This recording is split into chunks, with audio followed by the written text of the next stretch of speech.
My name is Eleanor Vance, I'm 67 years old, and 3 days after my own daughter threw me out of my home, I was sitting in a lawyer's office preparing to take back every single penny of the $33 million inheritance she stole from me. Before I tell you how I turned the tables on her, let me know where you're watching from in the comments. Right now though, just picture this. A mahogany conference table polished so bright you can see your own reflection.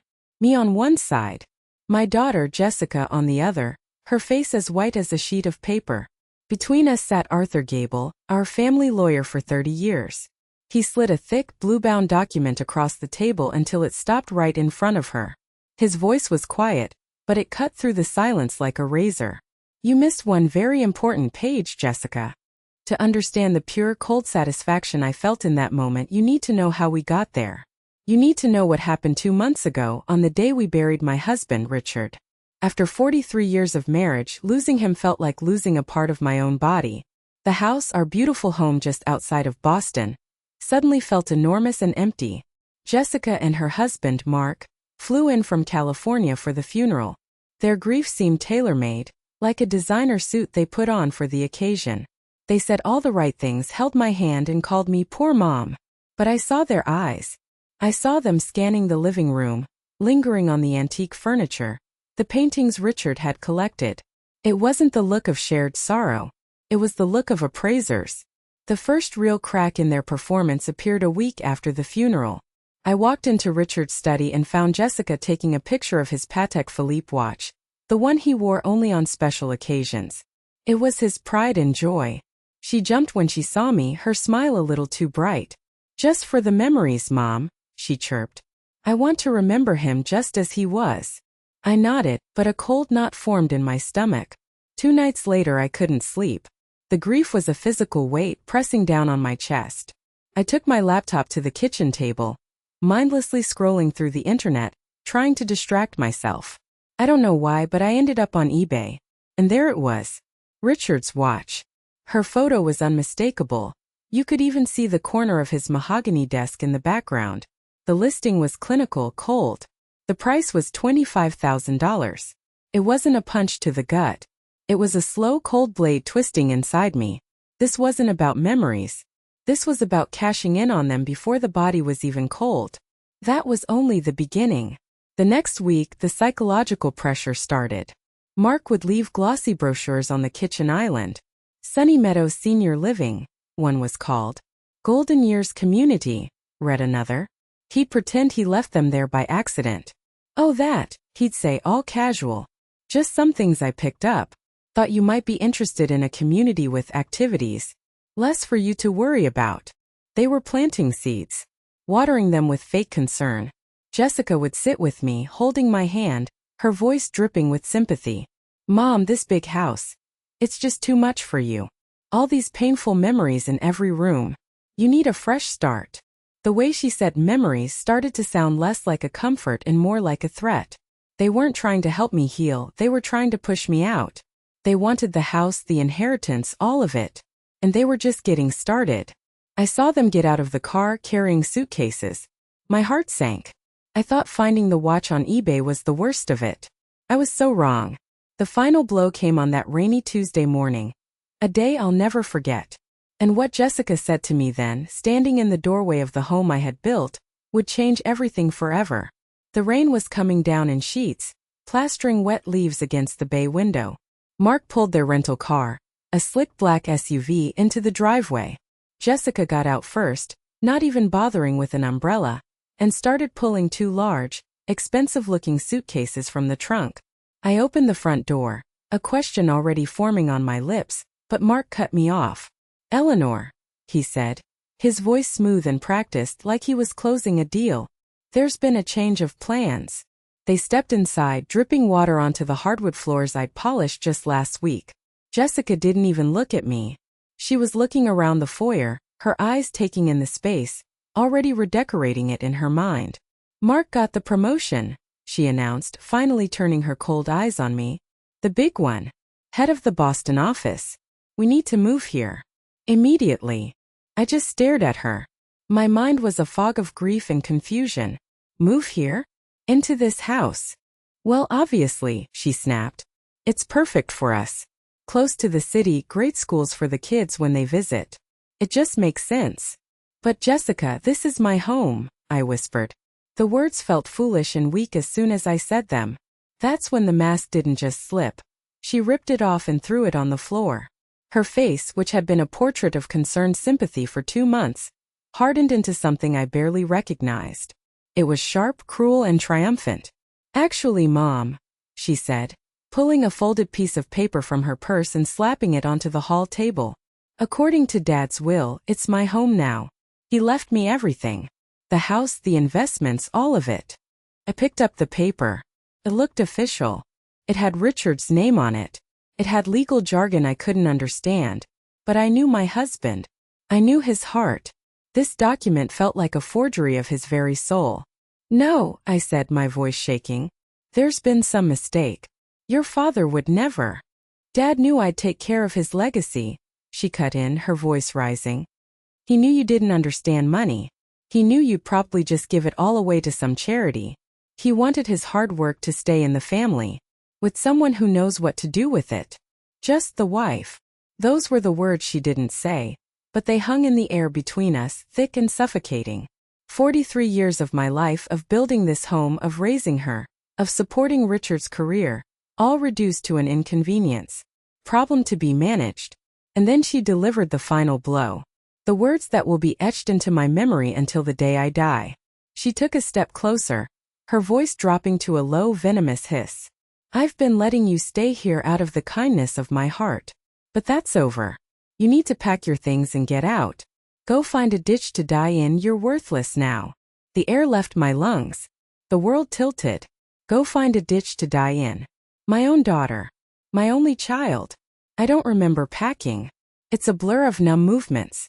Pulling clothes from the closet, folding sweaters Richard had bought me, placing a framed photo of us from our wedding into a box.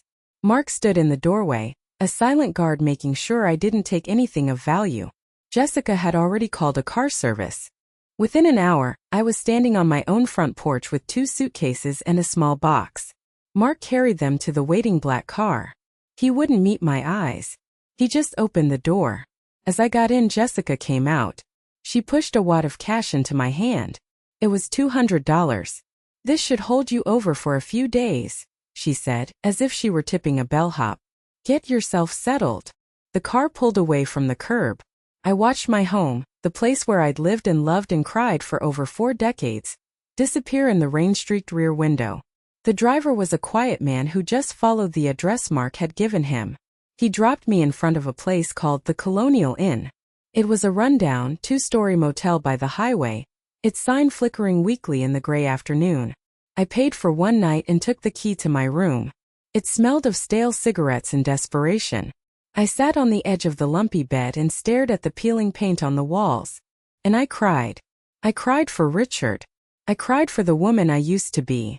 I cried for the daughter I had clearly never known at all. Just as the last light was fading from the sky, my cheap burner phone, the only one I had left, buzzed. It was an unknown number. I almost ignored it. But something made me answer. Eleanor? Is that you? This is Carol from next door. Her voice was a lifeline in an ocean of despair. I saw the car. I saw you leave. Are you all right, dear? The dam broke. I sobbed into the phone, unable to form words. Stay right where you are, she said, her voice firm and kind. Tell me the address. I'm coming to get you. As I sat in Carol's warm kitchen, clutching a hot mug of tea, I felt a flicker of something beyond despair. It was defiance. Richard was the most meticulous man I knew. He filed his tax returns by date and cross-referenced them. He organized his books by genre and then alphabetically. He would never ever have left a will that was so cruel, so careless. And I was absolutely certain that the piece of paper Jessica had shown me was not his will. The next morning, Carol drove me into downtown Boston. She insisted. You're not taking a bus, Eleanor. Not today. She handed me $100 bill as I got out of her car. For emergencies, she said, squeezing my hand. You call me the second you're done. The kindness of a near stranger was a stark contrast to the cruelty of my own flesh and blood. Arthur Gable's law firm was on the 30th floor of a glass skyscraper. It was the kind of place that was meant to intimidate you, all marble floors and hushed voices. But as I gave my name to the receptionist, I didn't feel intimidated. I felt a cold, hard resolve solidifying in my gut. When his secretary announced me, Mr. Gable came out personally to greet me, his face a mixture of surprise and concern. He was a kind man in his 70s with eyes that had seen a lot of family drama. "Eleanor, my dear," he said, ushering me into his office. "I'm so glad to see you. I tried calling the house several times. Jessica told me you were traveling, trying to clear your head." The lie was so blatant, so effortless it took my breath away. "Traveling?" I repeated, my voice flat. "Mr. Gable, I haven't been traveling. Jessica threw me out of my own home." He stopped, his hand hovering over the coffee pot on his sideboard. "Threw you out? Eleanor, what are you talking about? The house is yours. She told me Richard left everything to her. She showed me a copy of the will." His brow furrowed in genuine confusion. He walked over to his massive desk and sat down, gesturing for me to do the same. "Of course. She provided you with your copy, didn't she?" I gave her the original and several copies for the family after the reading. My stomach dropped into my shoes. "There was a reading?" "Yes, last Tuesday. You were supposed to be there. Jessica called that morning and said you were too distraught, that you'd asked her to handle everything. She swore she would make sure you received your full inheritance and were taken care of." The blood drained from my face. Every word out of her mouth had been a lie, a carefully constructed piece of a monstrous plan. I was a pawn she was moving off the board. "Mr. Gable," I said, my voice barely a whisper, "I was never told about any reading. Jessica told me I inherited nothing. She gave me $200 and dropped me at a motel." The look on Arthur Gable's face was something I will never forget. It shifted from confusion to alarm, and then to a slow-burning, righteous anger. He didn't say a word. He just turned to a massive filing cabinet, his movements suddenly urgent. He pulled out a thick file labeled Vance Richard. He laid the file on his desk and opened it. He pulled out a document, bound in a blue cover. I saw Richard's neat, strong signature at the bottom of the front page. It was the real thing. "Eleanor," Mr. Gable said, his voice now grim, "what your daughter has done is not just immoral. It is a felony. Several, in fact." He put on his reading glasses and began to read aloud. "I, Richard Allen Vance, being of sound mind and body, do hereby bequeath to my beloved wife, Eleanor Marie Vance, the following." He paused and looked at me over the rim of his glasses. "Our primary residence located at 847 Oakwood Lane, including all furnishings, art and personal effects therein." I started to cry, silent tears tracking down my cheeks. "My home. It was mine. Additionally," he continued, "I leave her 70% of all my liquid financial assets, including all investment portfolios, savings accounts, and retirement funds." He looked at a summary sheet. At the time of his death, that amount totaled approximately $23 million. My head was spinning. 23 million. I couldn't even comprehend the number. All I could think about was the flickering sign of the Colonial Inn. "But that's not all, Eleanor," Mr. Gable said, his eyes gleaming. "Richard was a very smart man. He knew his daughter. He added a special clause." He turned the page and pointed to a specific paragraph. "To my daughter, Jessica Vance Hayes," he read, "I leave the remaining 30% of my assets, totaling $10 million. This sum is to be held in a trust, to be administered by Mr. Arthur Gable. Distributions from this trust may begin upon her 45th birthday, contingent upon one condition." He took off his glasses and looked me straight in the eye. "The condition is that she treats you, her mother, with respect and dignity following my death. Should she fail to do so, in the sole judgment of the trust's administrator, the entire $10 million trust is to be immediately dissolved, and the full amount transferred to my wife, Eleanor Vance." I stared at him, my mind struggling to catch up. He leaned forward, a grim smile on his face. "Your daughter hadn't just been cruel. She had been stupid. In her rush to grab everything, she had triggered the one clause that would cost her millions. She didn't just try to steal your 23 million, Eleanor. She handed you her 10 million on a silver platter." The irony was staggering. The sheer poetic justice of it. Her greed was the architect of her own downfall. So what do I do now? I asked, my voice finally steady. Mr. Gable picked up his phone. Now, he said, his smile widening. Now we call the police. And then we start freezing some bank accounts. I think your daughter is about to have a very, very bad day. Mr. Gable's office transformed from a place of quiet legal consultation into a war room. He was a man possessed. He got his senior partner on the phone, a specialist in financial fraud. He called a private investigator he'd known for 40 years.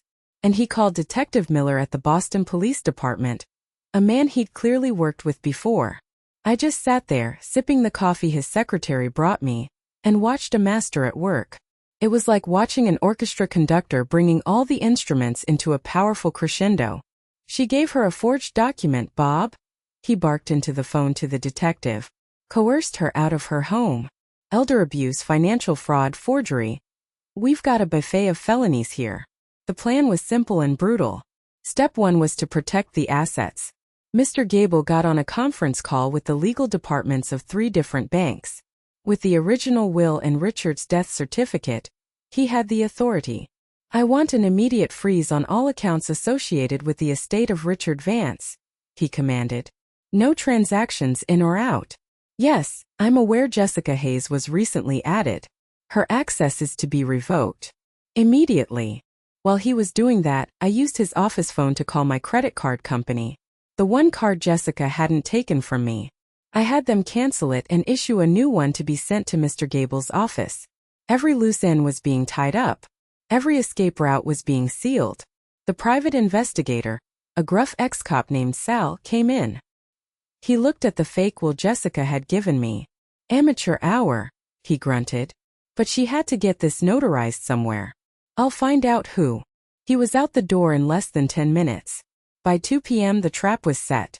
Every dollar of Richard's money was locked down tight. Detective Miller had already put out a bulletin, not for an arrest yet, but to flag any large transactions by Jessica or Mark. At exactly 3:15 p.m., my burner phone rang. It was Jessica. Her voice was tight, like a wire stretched to its breaking point. Mom, what is going on? I was just at Neiman Marcus and my card was declined. There's some kind of problem with the bank accounts. They're saying Dad's assets are frozen. I took a deep breath. This was it. The moment of reckoning. I kept my voice calm, almost detached. Hello, Jessica. There's no problem with the accounts. There's a problem with you. There was a stunned silence on the other end. What are you talking about? Where are you? I'm sitting in Arthur Gable's office, I said, letting the words hang in the air. You remember him, don't you? Your father's lawyer. The one who read the real will this morning, while you were lying to him about me being on vacation. I heard a sharp intake of breath. She was cornered. And like any cornered animal, she lashed out. I don't know what that old fool told you, but you're confused, Mom. The grief is getting to you. You're not thinking clearly. The sheer audacity of it, the gaslighting, it was breathtaking. But it didn't work anymore. The fog had lifted. I felt a cold, hard anger that was as clear as glass. Oh, I'm thinking more clearly than I have in years, I said. I'm thinking about how you forged a legal document. I'm thinking about how you committed fraud. I'm thinking about how you threw your 67-year-old mother out of her house with $200 and told her to find a ditch to die in. I was trying to protect you, she shrieked into the phone. You've never had to handle money. You would have squandered it. Protect me. I laughed, a short, bitter sound. Let me tell you what real protection looks like, sweetheart. It looks like a clause your father put in his will. A clause that says your entire $10 million inheritance was dependent on you treating me with dignity, which you failed to do in the most spectacular way possible. So not only did you never inherit the house or the main fortune, but thanks to your little performance, your $10 million is now mine as well. There was dead silence on the line. I could almost hear the gears grinding in her head as her world fell apart. The numbers spinning, the realization dawning. I could picture her standing there, probably in some designer store, the declined credit card still in her hand. Then she whispered, her voice a pathetic whimper. Mom, please. We can fix this. Let's meet.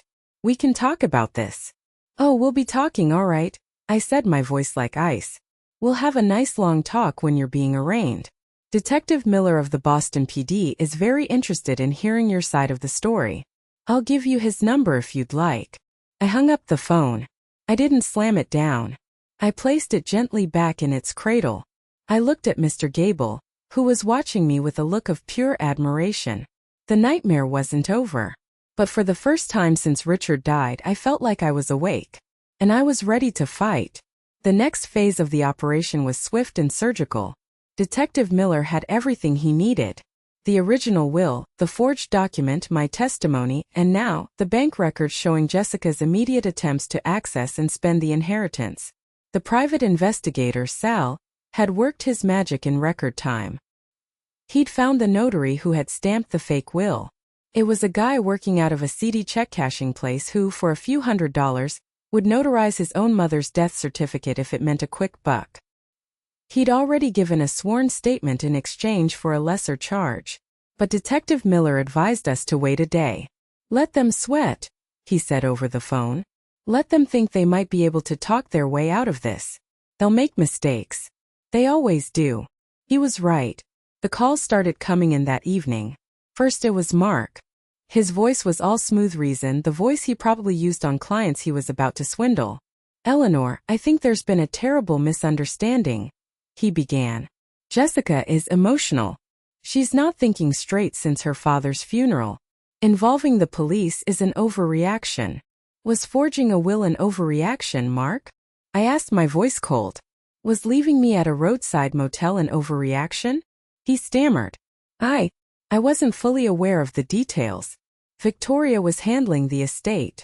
So you're saying your wife, a woman with no legal or financial training, was handling a $33 million inheritance, and you, an investment banker, weren't fully aware of the details? Do you really expect anyone to believe that, Mark? He went quiet. I could hear his mind racing, looking for a new angle. He didn't find one. The police made their move the following evening. This part, I admit, gave me a grim sense of satisfaction. According to Detective Miller, who called me right after it happened, they arrested Jessica at a restaurant called La Toile, one of the most expensive and exclusive places in Boston. She was there with two other couples, holding a champagne flute, laughing and celebrating her newfound wealth. Two uniformed officers walked up to her table. When they said her name, she apparently sneered and said, "Do I know you?" The moment they told her she was under arrest for fraud and forgery, she caused a scene that Miller said was one for the books. She screamed. She cried. She accused them of ruining her life.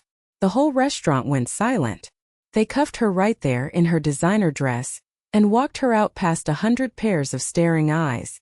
The promotion Mark had supposedly gotten was real, but now his wife's arrest would be the talk of the Boston financial world. Mark's arrest was less public, but no less satisfying. A forensic accountant had already traced the payment for the forged documents to an offshore account. An account controlled by Mark. He wasn't just an accomplice. He was the architect. They arrested him the next morning as he stepped out of the elevator into the lobby of his prestigious Wall Street firm. In front of his colleagues, his rivals, and his boss. His reputation, the thing he valued above all else, was incinerated in an instant. That afternoon, Mr. Gable drove me home. My home. The key felt heavy and real in my hand. The house was quiet. Jessica's two expensive suitcases were still in the foyer where she'd left them. Upstairs, I found she'd already moved her things into the master bedroom, our bedroom. Her designer clothes were crammed into my closet. Her ridiculously expensive cosmetics littered the vanity. I didn't get angry. I got methodical. I went to the garage and found the largest, thickest trash bags I could find. I went back upstairs and systematically emptied every drawer, every shelf. Her silk blouses, her cashmere sweaters, her ridiculously high heels. Everything went into the bags. I didn't rip them or damage them. I just treated them like what they were, garbage. I hauled 6 massive bags down the stairs and left them on the front porch, right where the rain could get to them. She could pick them up when she made bail. I slept in my own bed that night for the first time in what felt like an eternity. I thought the worst was over. I thought I had won. I thought I could finally start grieving for my husband and rebuilding my life. I drifted off to sleep feeling a sense of peace I hadn't felt in months. But I was wrong.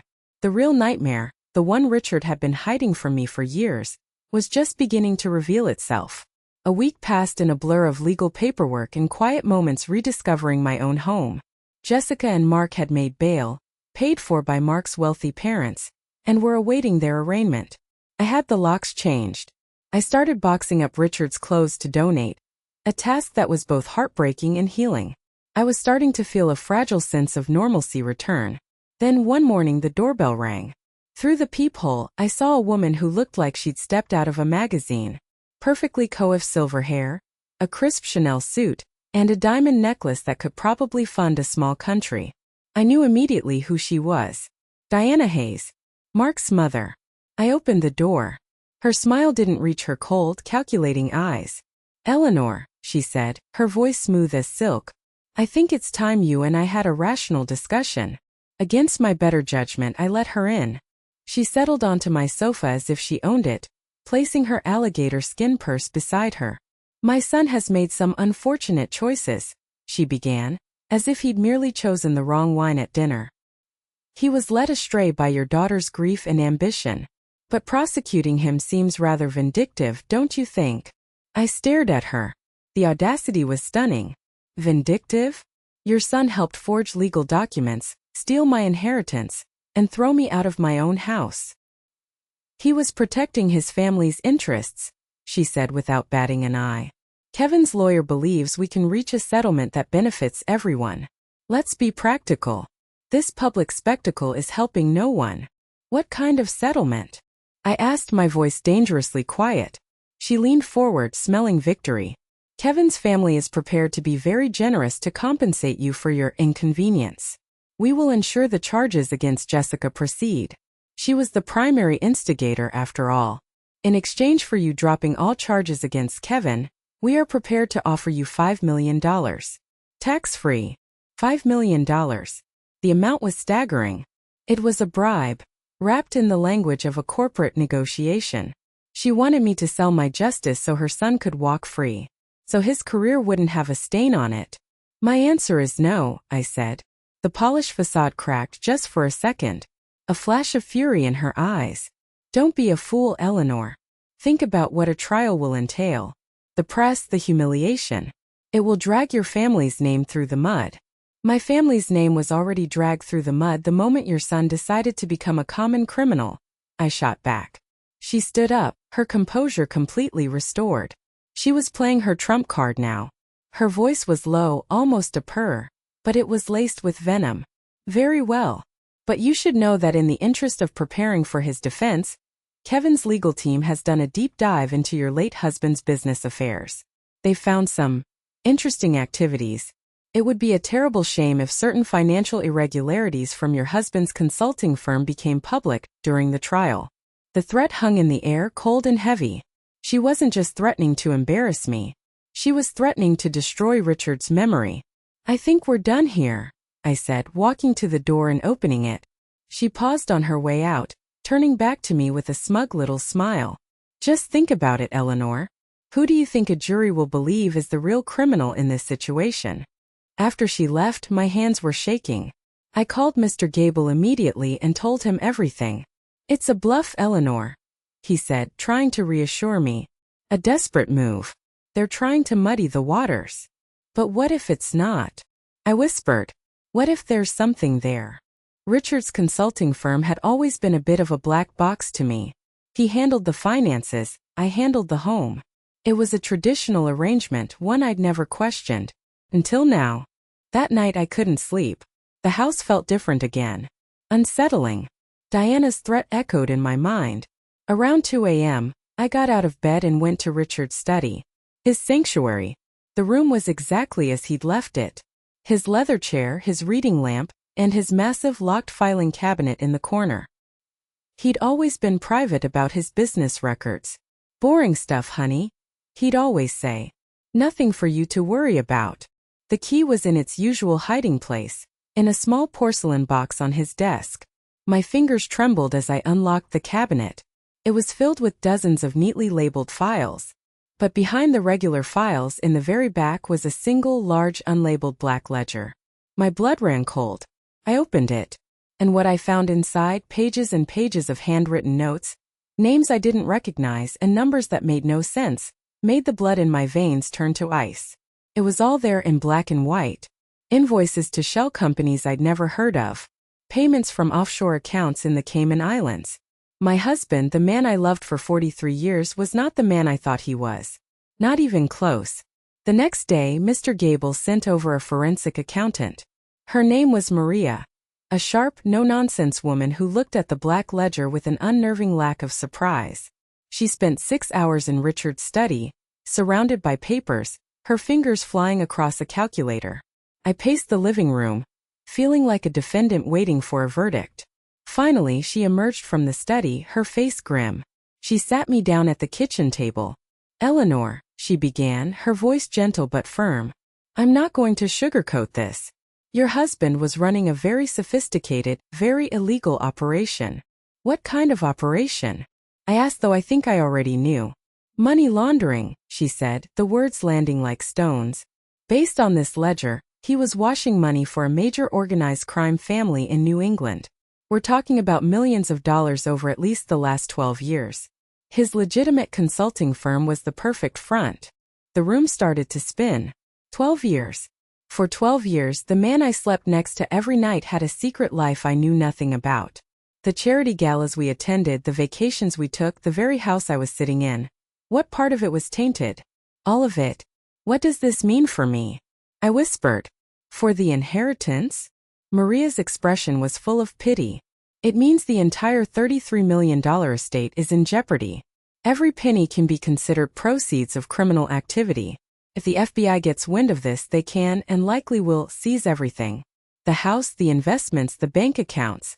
All of it." I felt the floor drop out from under me. I had just fought a war to win back my life, only to find out the prize was a poisoned chalice. I could lose everything all over again, and this time there would be no fighting back. "But there's more," Maria said, her voice dropping lower. "The $10 million Richard left for Jessica in that trust?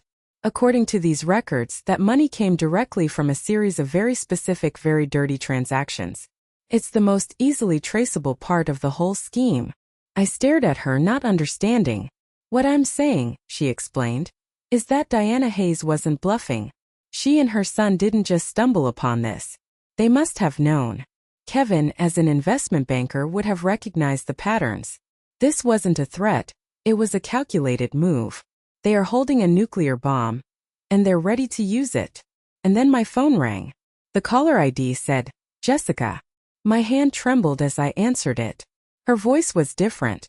It wasn't shrieking or desperate anymore. It was cold, calm, and utterly confident. She was in control now, and she knew it. "Mom," she said, "I think it's time we had a real talk. There are some things you need to know about Daddy. Things that change everything." My blood ran cold. "I already know, Jessica." There was a brief pause. She was surprised I'd figured it out so quickly. "Then you know," she said, her voice hardening. "You know about the money laundering. You know that every dollar your beloved husband left behind is dirty. You know that you're not a grieving widow inheriting a fortune. You're a criminal's wife, sitting on a pile of illegal cash. What do you want?" I asked, my voice hollow. "It's not what I want, Mom. It's what's going to happen. Mark's lawyers have already opened a confidential channel with the FBI. They have a deal on the table. A deal that could make all of this go away for everyone. They had me cornered. They were using my dead husband's crimes to erase their own. I had to choose between losing everything and becoming their accomplice, or letting them walk away free. I had won the battle, but it looked like I was about to lose the war. "What kind of deal?" I asked, my voice barely a whisper. I could hear the faint sound of traffic in the background on her end. She was probably sitting in some high-priced lawyer's office, feeling powerful. "It's a very simple, very elegant solution, Mom," Jessica said, savoring every word. "Mark provides the FBI with everything they need to know about Dad's criminal network. He gives them the ledger, the account numbers, everything. In exchange for his full cooperation, he gets full immunity. All charges against him are dropped." "And you?" I asked, my stomach churning. "The fraud charges against me disappear as part of the package deal. After all," she said with a chilling little laugh, It's hard to argue that I stole an inheritance that was illegal in the first place, isn't it? It all just becomes one big messy family dispute that gets swept under the rug. It was brilliant in its own sociopathic way. They had found the one loophole that could set them free. They would paint Richard as the master criminal, themselves as misguided but ultimately helpful citizens, and me as the foolish wife who knew nothing. And what about me? I finally asked. What happens to me in this elegant solution? That's the best part, Mom. We've protected you. You get to keep the house free and clear. And Mark's family has graciously agreed to provide you with a settlement of $5 million. Untraceable, clean money. You get to live out your golden years in comfort. And this whole nightmare is over. The rest of the money, the other $28 million, goes to the government. It's a win-win. A win-win. She had the nerve to call it a win-win. She was asking me to sanction her crimes, to spit on my husband's grave, and to accept a payoff in exchange for my silence. She was asking me to help her profit from her own treachery by exploiting her father's. You're asking me to let you get away with everything, I said, my voice shaking with a rage that was so deep it felt like it was coming from the center of the earth. I'm asking you to be practical, she snapped, her voice losing its calm veneer for a second. The alternative is that you lose everything. The house, the money, all of it. And you could even face charges yourself for benefiting from criminal activity. Do you understand? This is the only way out for you. I looked around Richard's study. The expensive furniture, the rare books, the art on the walls. It all felt like a movie set now, a facade for a life I never knew.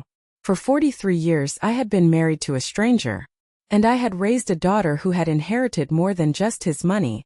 She had inherited his talent for deception. I need time to think, I said, stalling. You don't have time, she shot back. Mark's lawyer is meeting with the FBI task force tomorrow morning at 10 a.m. They need our answer tonight. So you can either be a smart woman and take the deal, or you can be a sentimental fool and lose everything. The choice is yours. She hung up. I sat there in the darkness, the silence of the big house pressing in on me. This was my lowest point. Trapped by my daughter's greed and my husband's lies. I know what you're thinking, that I had no choice, that any sane person would take the deal.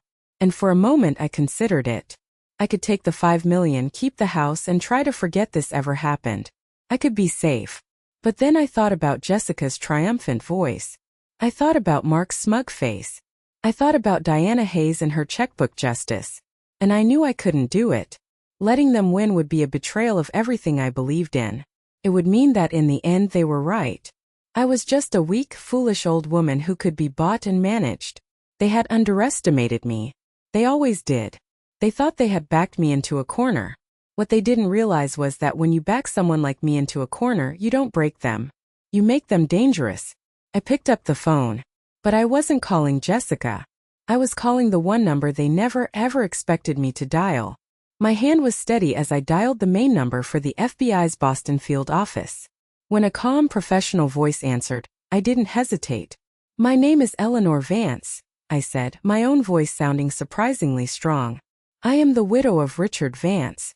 I believe I have information regarding a major money laundering operation. And I am currently being extorted by the individuals who are planning to report this information to you. There was a moment of silence on the other end. Then the operator's voice became much more alert. Please hold, ma'am. I'm connecting you to an agent. Less than 2 hours later, 2 people were sitting in my living room. They didn't look like what I expected from TV. They were dressed in simple business attire. A man and a woman, both looking sharp, intelligent, and serious. The woman introduced herself as Special Agent Martinez. She was clearly the one in charge. I had Mr. Gable come over. He sat next to me, his presence a quiet source of strength. I told them everything. I started with Richard's death, Jessica and Mark's behavior, the fake will, the real will, the arrests. Then I told them about Diana Hayes's visit, her threat, my discovery of the Black Ledger, and finally the ultimatum Jessica had delivered over the phone just hours before. I laid out the entire sordid story piece by piece. Agent Martinez listened without interruption, her eyes never leaving my face. She took a few notes, but mostly she just listened. When I was finished, the room was silent for a long moment. So, to be clear, Mrs. Vance, she finally said, her voice neutral, Your daughter, Jessica Hayes, and her husband, Mark Hayes, are offering to provide the Bureau with evidence of your late husband's criminal activities in exchange for immunity from their own charges of fraud, forgery, and now extortion. That's correct, I said. And they want me to agree to this deal, to accept $5 million in the house, effectively making me a party to their cover-up. And you're refusing this deal? Her partner, Agent Davis, asked, looking at me with a hint of surprise. You understand that if what they say about your husband is true, you risk losing the entire $33 million estate? I understand perfectly, I replied, looking him straight in the eye. I would rather be broke and have my integrity than be rich and be their accomplice. They are not going to win. Agent Martinez leaned forward slightly. A small, almost imperceptible smile touched the corners of her mouth. It was a smile of appreciation, of respect. Mrs. Vance, she said, your daughter and son-in-law have made a grave miscalculation. They think they're holding all the cards. They're not. Mr. Gable and I exchanged a confused look. We've had a file open on your husband's activities for some time, she continued, choosing her words carefully. But we've been missing a key piece of the puzzle, the human element. You have just provided that for us. She then looked at me, her expression turning serious again. They are scheduled to meet with one of our task forces tomorrow morning to present their offer. They believe they are in a position of power. We would like to correct that assumption. She paused, letting the weight of her words sink in. Mrs. Vance, she said, her voice dropping, you've been through a tremendous ordeal. But I need to ask if you'd be willing to help us one more time. We need to record them making their offer to you directly. We need to catch them on tape in the act of extortion. The thought was terrifying. To face them again, to pretend to be beaten, to play a role in this high-stakes drama. My heart started pounding. But then I looked at Mr. Gable, and I saw the pride in his eyes. I thought about Jessica's smug voice on the phone, and I knew what my answer had to be. What do you need me to do? I asked. 3 hours later, a technician had fitted me with a tiny recording device, taped securely under the collar of my blouse. It was no bigger than a button. I was sitting in my own living room, my hands clasped in my lap to keep them from shaking. My heart was pounding like a drum against my ribs. I was no longer the victim. I was the bait, and the trap was about to be sprung. I called Jessica back just before 9 p.m.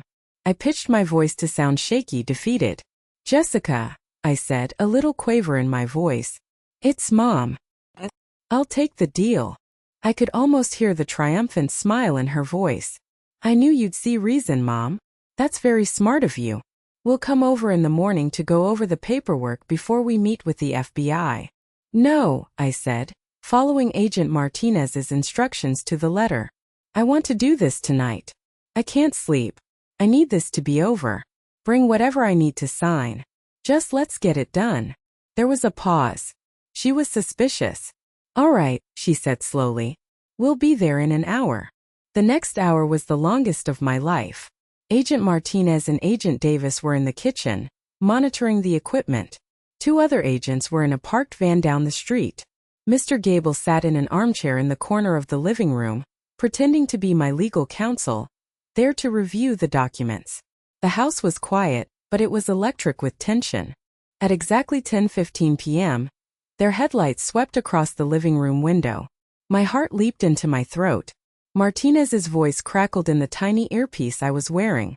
Stay calm, Eleanor. You're in control. Let them do the talking. I opened the door. They swept in, radiating an aura of smug victory. Mark was carrying a leather briefcase. Jessica glanced around the living room, a proprietary look in her eyes. Mom, you look terrible, she said. It wasn't an expression of concern. It was a statement of fact, a confirmation of her victory. But don't worry. After tonight, you can finally relax. They sat on the sofa opposite me. Mark opened his briefcase with a flourish and laid out a stack of documents on the coffee table. All right, Eleanor. He began, all business. It's very straightforward. This document is an agreement stating that you accept the $5 million settlement from the Hayes Family Trust. This one is a statement for the FBI, affirming that you had no knowledge of Richard's business affairs, and that you waive any claim to the remainder of the estate. And this one, he said, pushing a third paper forward, is a formal request to the district attorney to drop all charges against Jessica and myself, citing new information that has come to light. I pretended to read the papers, my eyes blurring the words. I want to understand, I said, my voice soft and frail. So, you used the information about Richard to get yourselves out of trouble for the fraud? Is that right? Jessica leaned forward, her face a mask of condescending pity. It's not about trouble, Mom. It's about a global resolution. It's a legal strategy. Mark gives the FBI what they want, Dad. In return, they give us what we want, our lives back. And you get to be comfortable and quiet. Everybody wins. So you are blackmailing me, using my dead husband's secrets to escape the consequences of your own crimes, I said, letting a single tear roll down my cheek. It wasn't hard to fake. The pain was real. Mark sighed, impatient. Eleanor, let's not use such dramatic language. This is a business transaction. Are you going to sign or not?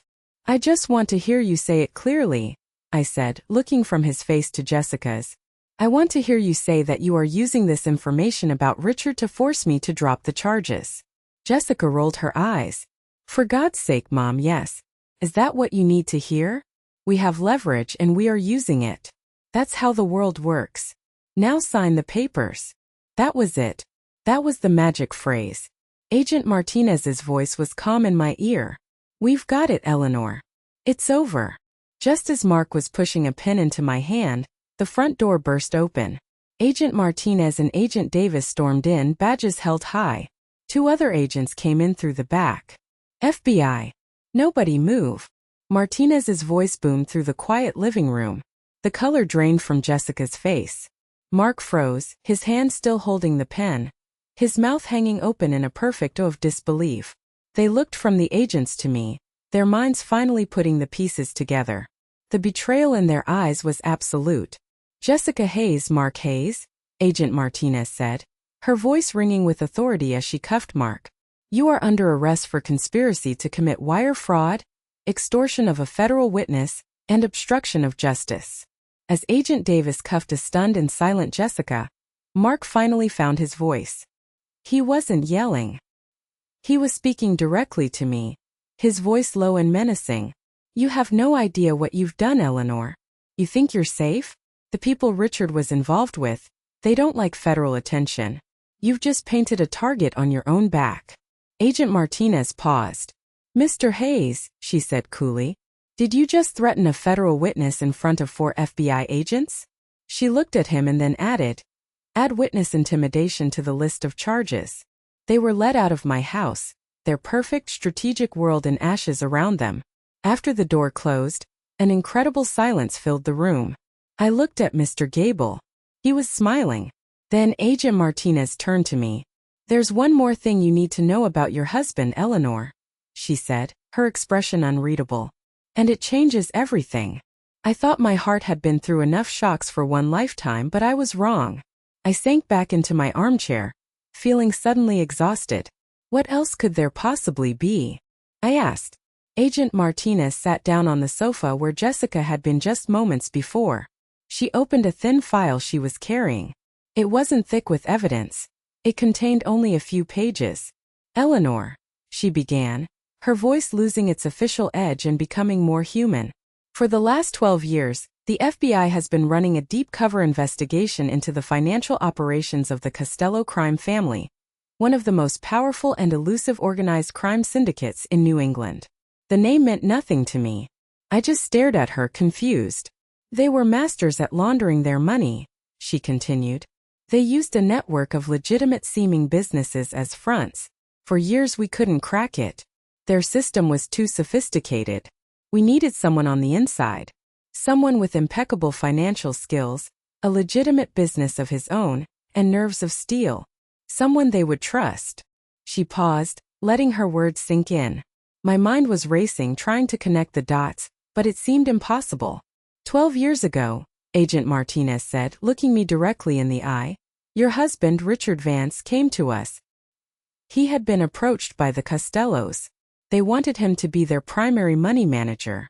Instead of refusing, he came to the FBI. And he made a deal. He agreed to become our informant. The world tilted on its axis. Every memory, every secret, every late night at the office, for the past 12 years suddenly snapped into a new, terrifying, and unbelievable focus. "Richard was working for you?" I whispered. "He was one of the bravest men I've ever known," she said with genuine respect.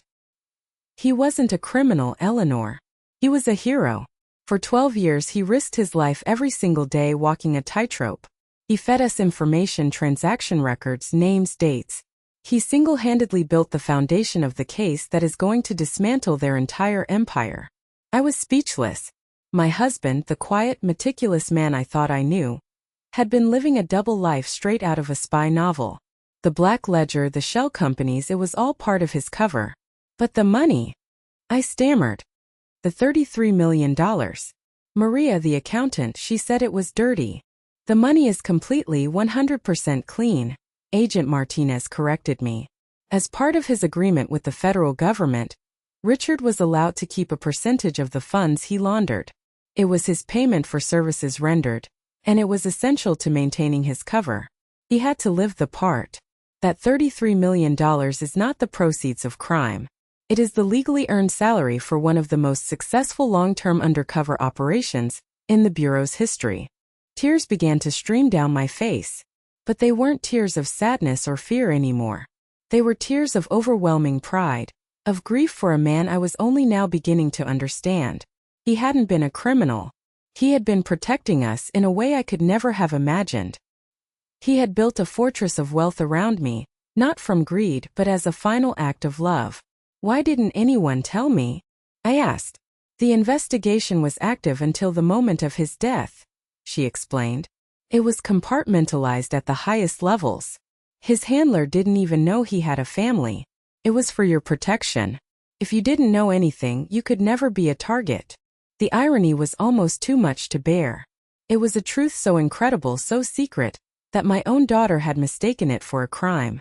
Jessica and Mark, in their infinite greed and arrogance, had stumbled upon the edges of a top-secret federal investigation and thought they'd found leverage. They tried to blackmail me with the very information that exonerated my husband and proved his heroism. They had tried to trade a national secret for immunity from their petty, pathetic fraud. Their scheme hadn't just been evil. It had been cosmically, beautifully, perfectly stupid. Agent Martinez closed the file. "Your husband's work is done, Eleanor. Warrants are being executed across 3 states as we speak. Thanks to him, the Costello family is finished. And thanks to you, your daughter and son-in-law's careers in crime are also over." She stood up to leave. "The U.S. Attorney's Office will be in touch to formally release all holds on the estate. It's all yours, legally and rightfully." After they left, I sat alone in my living room for a long time. The house was finally quiet. The ghosts of the last 2 months, the ghosts of betrayal, of fear, of doubt, had been banished. The only ghost that remained was Richard's. But he was no longer a stranger. He was the man I had always loved, but a version of him that was braver, more complex, and more extraordinary than I had ever known. 6 months later, I stood in my kitchen, sunlight streaming through the new, larger windows I'd had installed. The aroma of freshly brewed coffee filled the air. The house no longer felt like Richard's sanctuary or Jessica's conquest. Felt like mine. Every countertop, every paint color, every piece of furniture was something I had chosen for myself by myself. The world outside had changed just as much as the world within these walls. The downfall of the Costello crime family was front-page news for weeks, all thanks to a confidential informant. Richard's name was never mentioned publicly, but I knew the truth. Jessica and Mark had taken a plea bargain. Faced with a mountain of evidence for fraud, extortion, and witness intimidation, they had no choice. They were each serving an 18-month sentence in a low-security federal prison. Their pictures had been all over the local news. A fallen power couple, a cautionary tale of greed. Their downfall had become my resurrection. After the story broke, I was approached by reporters, by producers, by publishers. I agreed to one televised interview, not for the fame but for the platform. I told my story and the response was overwhelming. I received thousands of letters and emails, mostly from women my age, women who had been overlooked, underestimated, and betrayed by their own families. That's when I knew what I had to do. I took $15 million of the inheritance and started the Eleanor Vance Foundation. Our mission is simple: to provide free legal aid and support to seniors who are victims of family financial abuse. We fight the Jessicas and Marks of the world. We give a voice to the voiceless. My personal story is even getting the Hollywood treatment. Netflix is developing a limited series based on what happened. They wanted to call it A Mother's Revenge, but I insisted on a different title: The Unseen Woman. All of my proceeds from the deal are going directly to the foundation. My phone buzzed. It was a message from Mr. Gable. Another letter from Jessica arrived. What should I do with it? She had written 17 times from prison. I'd read the first two. They were a pathetic mix of self-pity, blame, and half-hearted apologies. I told Mr. Gable to mark the rest return to sender. Some relationships, once shattered, can't be glued back together with words. She didn't just break my trust. She tried to annihilate my existence. Forgiveness was a currency she hadn't earned. The doorbell rang. It was a delivery, a large flat package. It was my newest canvas for the art studio I'd built in Richard's old den. I had started painting again, a passion I'd given up 40 years ago to be a wife and mother. I was rediscovering the woman I was before I became Mrs. Vance. I walked through my house, a home now filled with my art, my books, my priorities. It was quiet, but it wasn't lonely. It was peaceful. I had found a purpose that was bigger than my pain. Sometimes late at night I wonder if I should feel guilty about Jessica, about my own daughter being in prison. But then I remember her voice on the phone, her face twisted with contempt. I remember the words, "Go find a ditch to die in." And the guilt vanishes, replaced by a cold, hard certainty. She made her choices. I made mine. I have learned that the greatest tragedies can sometimes lead to the most profound transformations. For decades I was defined by my roles: wife, mother, homemaker. I was the supporting character in everyone else's story. They thought I was a pawn, a piece to be moved and eventually sacrificed. But they forgot the most important rule of chess. When a pawn makes it all the way across the board, it can become anything it wants. I chose to become the queen. Thanks for listening to my story. If you or someone you know has ever been made to feel worthless by the people who were supposed to love you most, please share your experience in the comments below. Your voice matters. Don't forget to like this video and subscribe for more stories. Never ever let anyone tell you who you are.